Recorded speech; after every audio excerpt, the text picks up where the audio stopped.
Hey everybody, this is Pete McGilvery.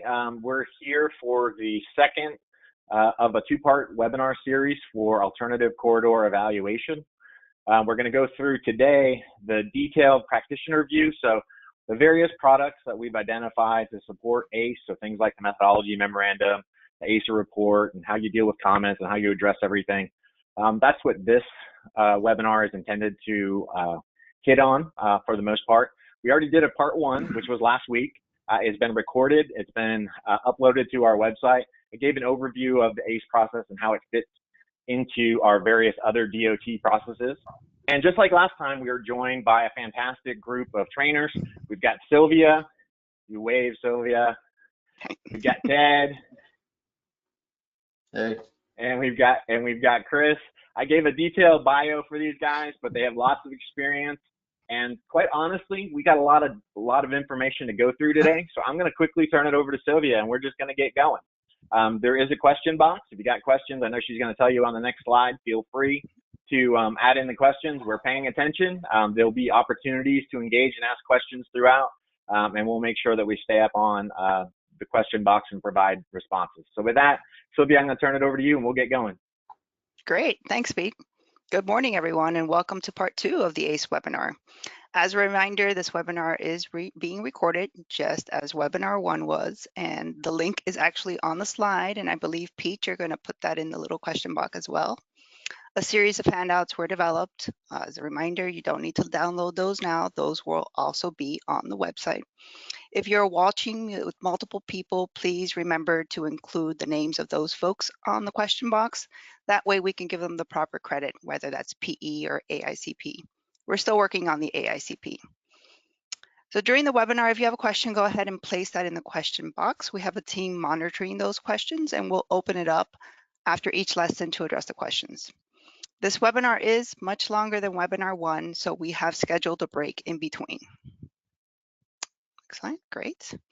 So webinar 2, a two-part webinar. In this webinar, we're going to start off with Chris, who will walk you through the initial analysis and the connection to ETDM. Then Ted will take us over and show you how to develop a methodology memorandum. I'll come back in lesson 3 and I'll go over tips on applying the methodology and conducting the analysis. And Chris is going to close us out and tie it all together with the ACE report. We will also be highlighting best practices and lessons learned.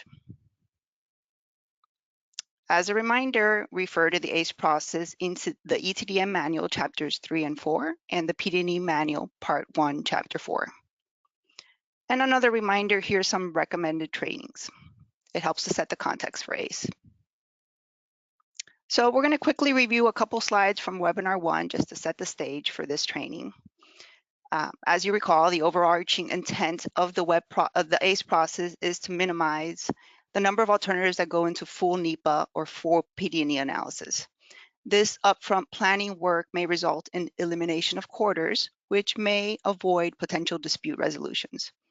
The remaining alternatives may reduce the environmental impact and as a result may even lower the class of action. The ACE process establishes a consistent statewide approach, but it also allows flexibility to district practitioners. So early results and decisions adopted or incorporated by reference into the ACE process may help you shorten your project delivery schedules.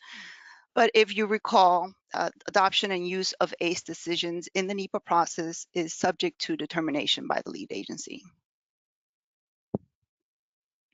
So here's a graphic we presented in webinar 1, and we're going to go into a lot more detail into each of these steps. If you recall from a high-level perspective, the ACE process generally follows 3 main components: the initial analysis, conducting the actual ACE study, and documenting in the ACER. So in webinar 1, we highlighted the different scenarios, and really the difference depends on how much information you have. So in scenario 1, you have no information, and you might be using the ACE process to develop the study area and refine it. In scenario 2, you probably have information on your study area and you're using the process to identify and refine your corridors. And finally, in scenario 3, that's when you have the most information. You might have conducted a feasibility study, already have initial corridors identified and using it to refine the corridors as well as eliminate. So with that, I think we're ready to get started into lesson 1. So Chris? Okay, great. Thanks, Sylvia. Good morning, everyone. Let's get into the initial steps before conducting the ACE study. So at this point, you should know that you're going to conduct an ACE study. Before starting the ACE study, you're going to perform initial analysis to whether define the study area or identify corridors which will be evaluated during the ACE study. You'll notice that there's a lot of flexibility in the ACE process to use a best fit approach based on where you are in the process and what you know at the time you are engaging into this process. So I'm going to walk you through the key steps for this initial analysis. The very first step is figuring out whether you want to define the study area or identify corridors that address purpose and need. The next few slides provide guidance to help you select the approach for the initial analysis. Should we select a study area or should we get into identifying corridors? So you'll want to define a study area when you're conducting an ETDM planning screen and there's limited information on the project. Perhaps the only information you have on the project is from the MPO's long-range transportation plan. Another reason is it's a large study area, which has a potential to narrow down, a potential to break up the study area into sub-areas for analysis. The West Bay Parkway project, which is listed on the bottom of your screen, included a study area analysis which assisted in refining the study area and identifying corridors for the study area, for the ACE study. You can also jump straight into identifying corridors during the ETDM planning screen stage. This could be an approach if the study area seems appropriate, or perhaps you already have preliminary corridors from a planning study or a master plan. And of course, if there's time constraints, whether from local governments or legislative mandates, then perhaps it makes sense to start identifying corridors. So technically, you have the option during the ETDM planning screen stage. However, during the ETDM programming screen, you need to begin identifying corridors for the ACE study. Now that we figured out what outcome we want from this initial analysis, let's dig in. Just like any project, you gather information. Some of this information should have already been gathered when deciding to select an approach for the initial analysis. You use this information to begin defining some of the project parameters. As a starting point, there should be something from the MPO's long-range transportation plan or the strategic intermodal systems plan. If there's a planning study, that should also be considered. So what's the purpose and need of the project?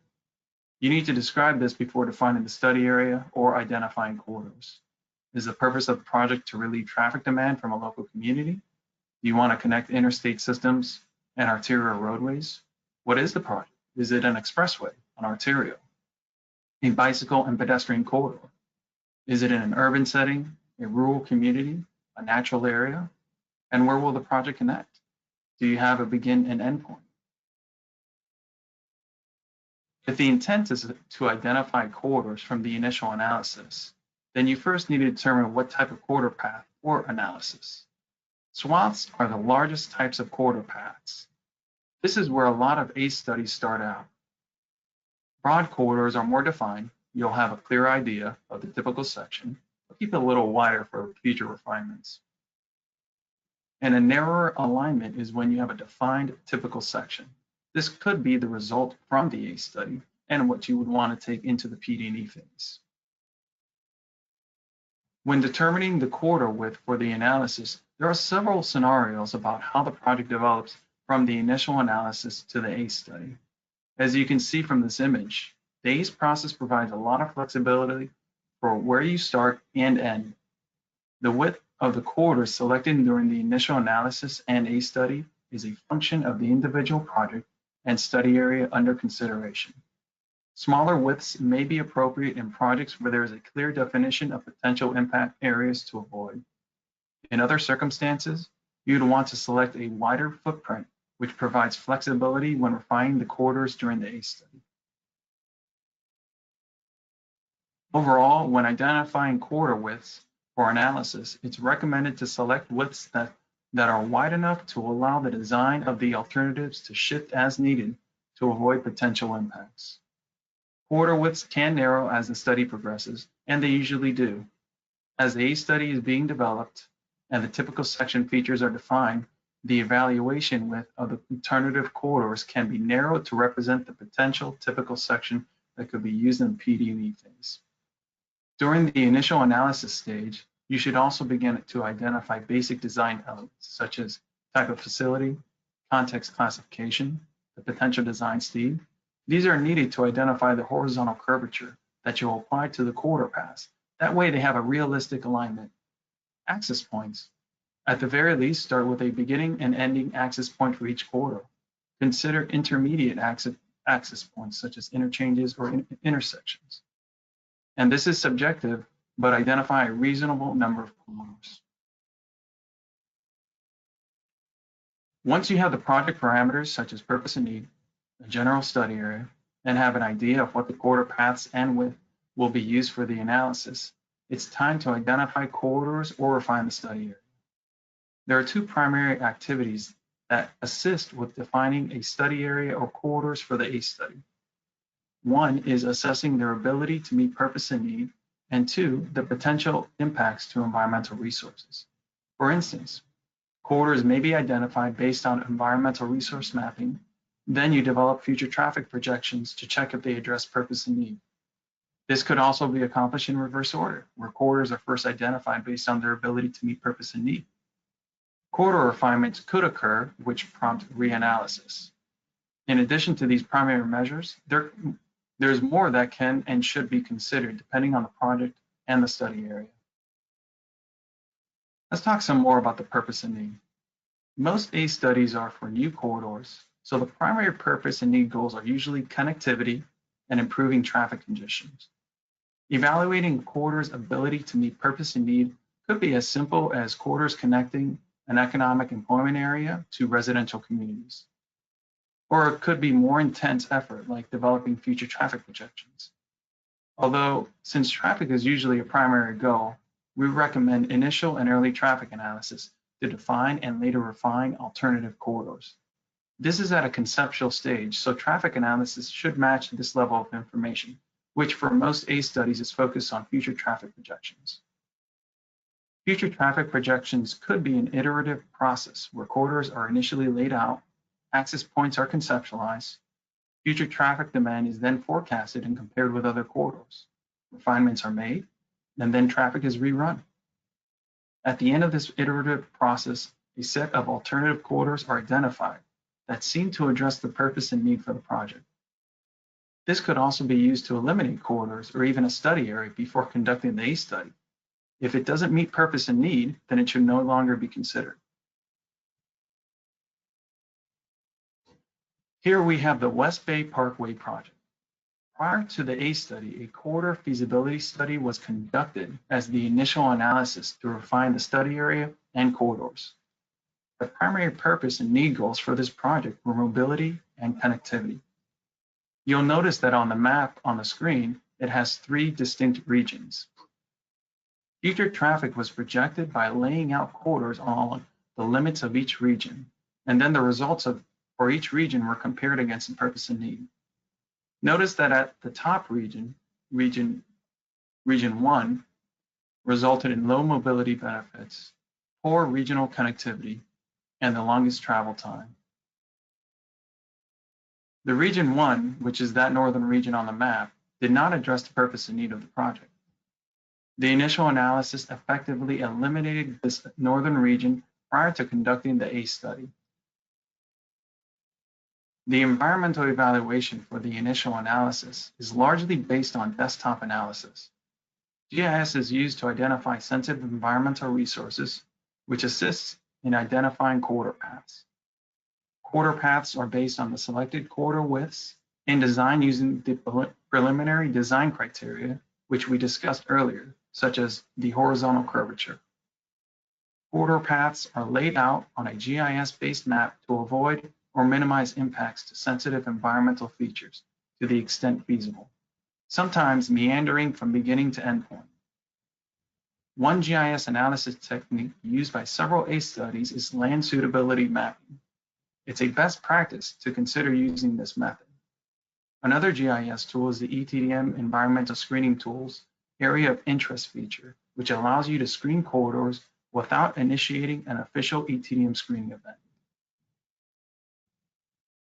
Land suitability mapping is a helpful tool to identify initial corridors during the initial analysis stage and could also be used during the ACE study. It is a GIS-based mapping approach that identifies areas that corridors should avoid or minimize impacts. This technique utilizes existing GIS databases to identify environmental features within a study area, such as social, cultural, natural, and physical features. This could include parks, wetlands, endangered species, cultural resources, and community centers. The environmental features are combined in a GIS map. Levels of shading on the map are based on the cumulative number of environmental features in the area. Land suitability mapping uses progressively darker shades to indicate the least desirable paths for the placement of corridors, as shown on the map on your screen. These darker shades could be avoidance features. There could be instances where features that are alone seem significant enough to be an avoidance area. For instance, maybe a national or state park could be an avoidance area. Avoidance features may be identified using ETAC commentary, stakeholder outreach, and the district's knowledge of the area. Once fully mapped, corridors are developed within the lighter and non-colored areas of the map to the extent feasible, as these areas represent locations that minimize impacts to the greatest extent practical. Although land suitability mapping is a common technique used for ACE studies, it may not apply to all projects. For instance, if there's a study area that has the same environmental resource that's uniformly distributed throughout the study area, and there's no clear distinction. Keep in mind that land suitability mapping could be used for the initial analysis and during the ACE study. FDOT's Office of Environmental Management, or OEM, can advise you regarding statewide consistency on land suitability mapping. There could be instances where you have a large study area and start with general alignments that have several variations of links, which when combined create a high number of corridors. This could be an opportunity to narrow down the number of links, but still maintain the general alignments. In these situations, a high-level qualitative analysis could assist with narrowing down the links for the ACE study. It may be ideal to create sub-areas or segments of analysis grouping corridor paths that are similar. Evaluate the individual links and their potential environmental impacts. Compare and check which ones are significant to eliminate those links. The State Road 836 Southwest Extension project performed this initial analysis prior to the ACE study. The project started with 3 general alignments, but several interchangeable links, which could create up to 46 possible corridor combinations. Several of these corridors share the same access points and similar links. To better understand the sensitivity of environmental resources, data was collected and input was received from agencies, the public, and environmental organizations. The individual links were then screened, and the analysis showed links with disproportional impacts to environmentally sensitive lands, projects such as the Comprehensive Everglades Restoration Plan, or CERP, wetland mitigation lands, and habitat fragmentation. The result of this high-level analysis eliminated 7 links due to unavoidable impacts. This resulted in 10 corridors for the ACE study, and the 3 general alignments were maintained. The initial analysis was documented in the Alternative Corridor Evaluation Report. The naming convention that you begin with during the initial analysis should be preserved in the ACE study and even the PD&E study. Therefore, if you have corridors A, B, and C in the initial analysis and eliminate corridor B, the ACE study, you'll evaluate corridors A and C. This should be explained in the ETDM screening event and methodology memorandum of the ACE study. Multimodal features should also be considered. In an urban area, transit corridors could be evaluated as part of the initial analysis. There could also be rail corridors to consider, and even shared use paths or trails, such as the Sun Trail network. After the initial analysis is performed, this could be a decision point to continue the ACE study. If there are significant fatal flaws, then perhaps a project needs to be developed further prior to the ACE study. Now that you have the study area or the initial corridors, it's time to screen them. Prepare a standard ETDM screening event, whether a planning screen or a programming screen. As part of the development of this webinar, we interviewed several ETAP members to get their feedback. One approach that was well received was to conduct a kickoff webinar with the ETAP team prior to the ETDM screening event. Since ACE studies are usually complex projects with multiple corridors and large study areas, this kickoff webinar helps to create an understanding of the project and corridors, and it helps ETAP members with their review. The screening is going to include the standard information about the project, purpose and need, study area, the corridors, a preliminary environmental discussion. The project description should mention that the ACE process will be conducted. When this information is ready, the project can be screened. OEM performs a pre-screening of the project. During the screening, ETAP members are going to provide their input on each relevant environmental resource in the study area and the potential impacts by each corridor. The ETDM screening event is then documented in a preliminary screening summary report. The information from this report is used in the next steps of the ACE process by helping to identify sensitive environmental resources and create the analysis approach for the study. After the preliminary screening summary report, the next step is to develop the methodology memorandum. But before we get into that, keep in mind that the ACE process is embedded within the ETDM process. After the preliminary screening summary report, the ETDM is revisited with 2 ACE deliverables. One is the methodology memorandum, and 2 is the alternative corridor evaluation report, or ACER. The final ETDM summary report is published after approval of the ACER. A best practice that we've found while performing our research was to consult with OEM when there are issue resolutions prior to the methodology memorandum. This discussion could help shape the analysis approach within the methodology memorandum. Another best practice is to conduct field reviews and invite ETAP members. If they can't make it, then consider a virtual field review, where the project team performs the actual field review, taking geolocated images or video and sharing with the ETAP members. This could help refine the extent and magnitude of the environmental features identified from GIS. As mentioned earlier, we performed interviews with districts and ETAP members and reviewed several ACE studies to prepare this webinar. We found some best practices that you'll notice throughout the webinar. Identifying corridors and refining corridor paths could be accomplished by land suitability mapping, which has been used for several ACE studies. Since traffic is a primary purpose and need topic, consider developing future traffic projections to test the corridors. And for some projects, it could be used to test the study area. Provide an overview to ETAP members before beginning the review of ETDM screening event. As well, consider performing a field review. And of course, any questions, then reach out to OEM. They're here to help. Okay, so now let's take a few moments for questions before we begin lesson 2. Thanks, Chris. Great job. So in the question response, we do not have any questions at this moment.